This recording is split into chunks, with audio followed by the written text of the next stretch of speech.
ثم الرضا عن أبي بكر وعن عمر وعن علي وعن عثمان ذي الكرم.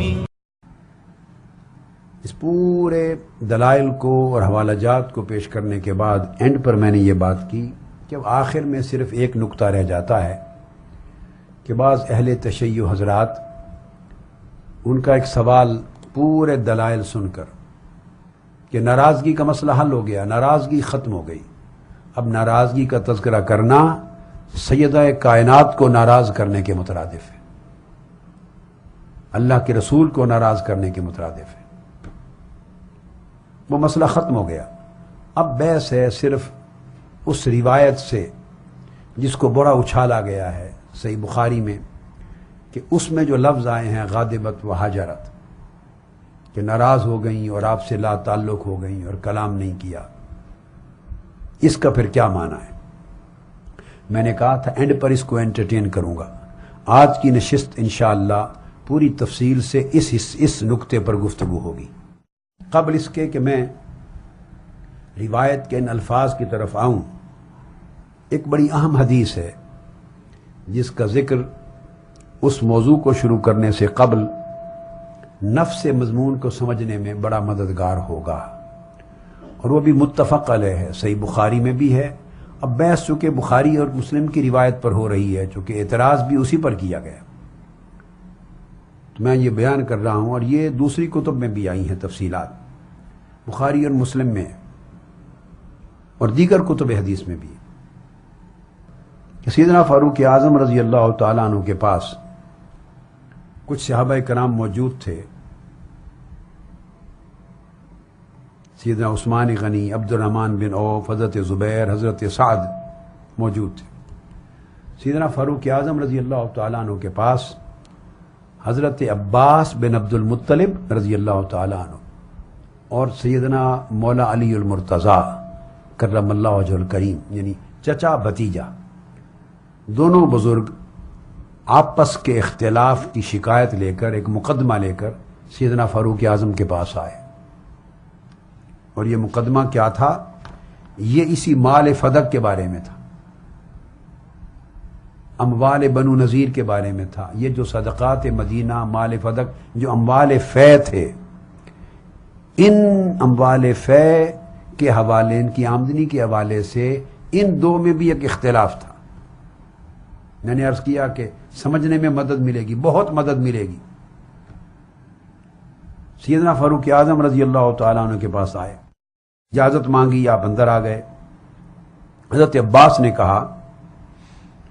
یا امیر المومنین عقد بینی و بین ھذا، میرے اور اس کے درمیان، یعنی حضرت علی المرتضیٰ کے درمیان یہ فیصلہ کر دیجئے. دوسرے صحابہ کرام نے کہا کہ ان کا اختلاف بہت شدت اختیار کر گیا ہے، آپ جلد ان کا فیصلہ فرما دیں تاکہ سکون ہو جائے. انہوں نے اپنا کیس رکھا. کیس وہی تھا جو میں نے آپ کو عرض کیا. وہ چاہتے تھے کہ جو اموال فے اور اموال بنو نذیر ہیں، جیسے فدق اور اموال فے کی آمدنی، سیدنا فاروق اعظم رضی اللہ تعالیٰ عنہ نے کیا کیا تھا کہ ان دونوں کو متولی بنا دیا تھا، بشمول فدق کے، اموال فے پر، بنو نذیر پر، ان اموال پر، کہ یہ حضور علیہ السلام کی سنت کے مطابق، سیدنا صدیق اکبر کے طریقے کے مطابق، حکم شریعت اور حکم رسول کے مطابق یہ جو ان کی آمدنی ہے یہ تقسیم کرنے کے ذمہ دار ہوں گے. جیسے وزارت دے دی جاتی، وزیر اعظم کسی کو منسٹر اپوائنٹ کر کے اس کے سونپ دیتا ہے کام کہ ہماری نگرانی میں ان اموال کی تقسیم آقا علیہ السلام کی سنت کے مطابق یہ آپ کے ذمے ہوگی. تو یہ تولیت کا کیس ہے کہ آپ کو متولی بنا دیا، آپ اس کے انچارج ہوں گے اس میٹر کے. ان کے درمیان اختلاف تھا آپس میں، اور وہ آئے اور وہ کہنے لگے کہ آپ ہم دو میں تقسیم کر دیں اس کو. حضرت عباس آئے کہ ہم دونوں جوائنٹلی یہ فریضہ انجام نہیں دے سکتے، ہماری انڈرسٹینڈنگ نہیں ہے، اختلاف ہے، لہذا آدھا آدھا کر دیں ہم دونوں میں. یہ جتنی جائیدادیں ہیں اموال فے کی تو ہمارے ذمے آدھی آدھی تقسیم کر دیں، تو آدھے حصے کو میں ڈیل کروں، آدھے کو علی ڈیل کریں. بحث اسی چیز سے ہے کہ وہ اموال فے جو ہیں ان کی جو آمدنی جس طریق سے تقسیم ہوا کرتی تھی اہل بیت میں بھی، بنو ہاشم میں بھی، دیگر مستحقین میں بھی، تاکہ یہ اس تقسیم کے انچارج ہوں، ذمہ دار ہوں۔ انہوں نے کہا اس کو ہاف آف کر دیں ہمارے لیے۔ اب جب وہ آئے دونوں تقسیم کر دیں تو سیدنا فاروق اعظم رضی اللہ تعالیٰ عنہ نے چاہا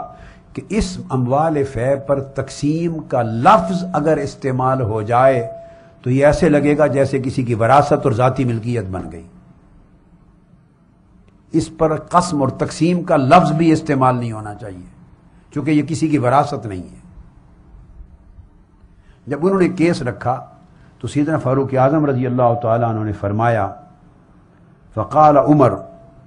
انشدکم باللہ الذی باذنہ تقوم السماء والارض، صحیح مسلم کی عبارت، تمام صحابہ کو گواہ بنایا جس کے اذن سے زمین و آسمان قائم ہے، اتعلمون ان رسول اللہ صلی اللہ علیہ وسلم قال لا نورث ما ترکنا صدقۃ، آقا علیہ السلام نے فرمایا تھا کہ ہماری وراثت نہیں ہوتی، ہم جو چھوڑتے ہیں وہ صدقہ ہوتا ہے۔ قالوا نعم، تمام صحابہ نے بیک زباں کہا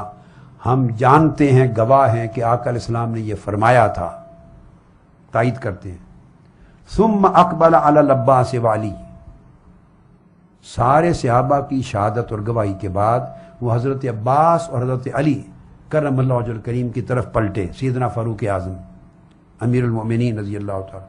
اور اب ان دونوں سے پوچھا، یہ ہے خاص بات اس حدیث کو کوٹ کرنے کی ریزن، پوچھا فقال انشدکما باللہ الذی باذنہ تقوم السماء والارض اتعلمان ان رسول اللہ صلی اللہ علیہ وسلم قال لا نورث ما ترکناہ صدقۃ، کیا آپ دونوں عباس اور علی رضی اللہ تعالیٰ عنہما جانتے ہیں، اس بات کی گواہی دیتے ہیں یا نہیں کہ رسول اللہ صلی اللہ علیہ وسلم نے فرمایا تھا ہماری کوئی وراثت نہیں ہوتی انبیاء کی، ہم جو چھوڑتے ہیں وہ صدقہ ہوتا ہے قوم اور مستحقین کے لیے؟ قالا نعم، سیدنا علی اور حضرت عباس دونوں نے کہا ہاں ہم گواہی دیتے ہیں، آقا نے اسی طرح فرمایا تھا۔ اور یہ وہ حضرت عباس اور حضرت علی ہیں،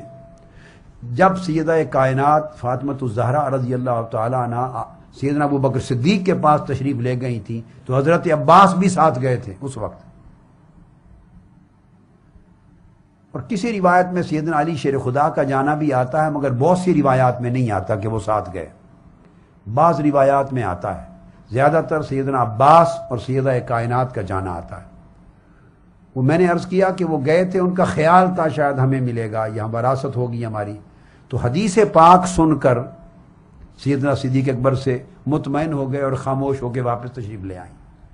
اب وہ جو میں نے انٹرپریٹیشن کی کہ مطمئن ہو گئیں اس حدیث پر، ان کی روایت پر اعتماد کر لیا، واپس آ گئیں، اور سیدنا صدیق اکبر جو ان کے گھر حاضر ہوئے، تشریف لے گئے، وہ اپنے اطمینان قلب کے لیے اور کمال درجہ محبت اہل بیت کی خاطر کہ خاموش تو ہو گئیں، ممکن ہے ان کی طبیعت میں کوئی ملال نہ ہو، بوجھ نہ ہو، اسے بھی جا کے دور کر دوں، شہزادی یہ مصطفیٰ ہیں، اور اس کا بھی ازالہ کر دیا جا کے، اور اس وقت تک نہیں آئے جب تک آپ نے قسم کھا کے نہیں کہہ دیا کہ میں راضی ہو گئی۔ اب یہ بات اس کی سیدنا عباس اور علی شیر خدا دونوں عہد فاروقی میں اب تصدیق کر رہے ہیں۔ اب یہ دوسری کبھی شہادت مل گئی حدیث متفق علیہ سے کہ یہ مسئلہ سیدنا صدیق اکبر کی حدیث سنانے کے بعد سیٹل ہو گیا تھا اور کانسیپٹ چینج ہو گیا تھا۔ انہوں نے تصدیق کی، قالا نعم،